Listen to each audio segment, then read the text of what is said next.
Hej og velkommen til. Jeg kan simpelthen ikke lade være med lige at gå herude i mit agurkdrivhus her og kigge på dem.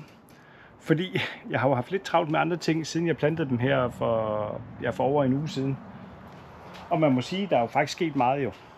Jeg har forsøgt at redde dem på livet løs jo.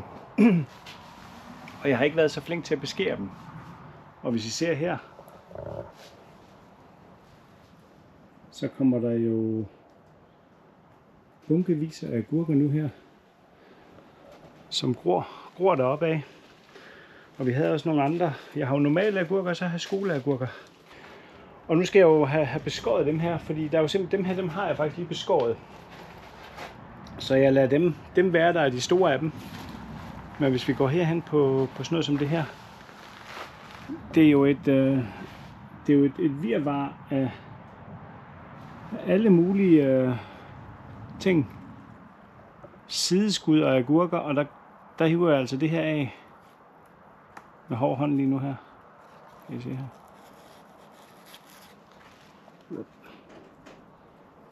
Se. Bum.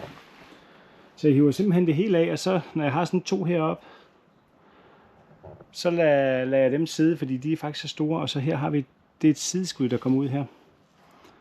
Og hvis ikke jeg når at få taget det, så bliver det faktisk en gren, som I kan se herover. Der er jo nogle af dem.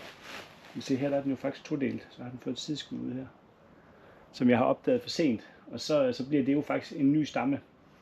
Når de er blevet for store, så lader dem være, fordi så synes jeg også, det er synd at tage dem af. Men når man opdager sådan nogle små, sådan en lille sideskud som det her, så er det simpelthen bare med at få det væk med det samme der. Så det er sådan lidt på gefylen, man gør det her.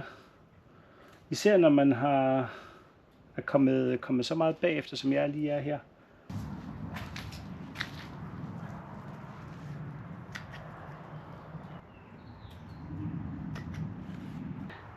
Her der kan vi tydeligt se det, at vi har sideskuddet. Det er den her, der kører ud der. Og så har vi en blomst. Og herinde der har vi en blomst, der giver en agurk. Og vi har faktisk også en fangerarm, der kommer her. Så det er jo lidt sådan det er. Og de her store blade, dem skal I selvfølgelig ikke klippe af jo. De er vigtige for planten jo, at den har det deroppe af. De er faktisk rigtig vigtige. Men det andet her, i princippet kan man klippe det hele af, og man kan også bare tage sideskud, hvis man vil beholde agurken. Og så lade han og hundblomsten være. Men nu har den her, som I kan se her, der har en agurk der, og heroppe, og her, og der. Der er rigeligt. Så jeg tænker egentlig, at jeg hugger det der af lige i det tilfælde her. Og jeg tror faktisk også, at det lykkes mig at redde de her agurker. Fordi bladene, de er tørre i det her. De er faktisk alle sammen, og de ser fornuftige ud. Der er en, der hænger lidt med skuffen dernede, kan man sige. Men ellers så er de faktisk tørre. Og jorden er også, jeg har vandet godt og sådan noget, så jeg tror, det lykkes at redde dem. Indtil videre i hvert fald, så det er jo godt jo.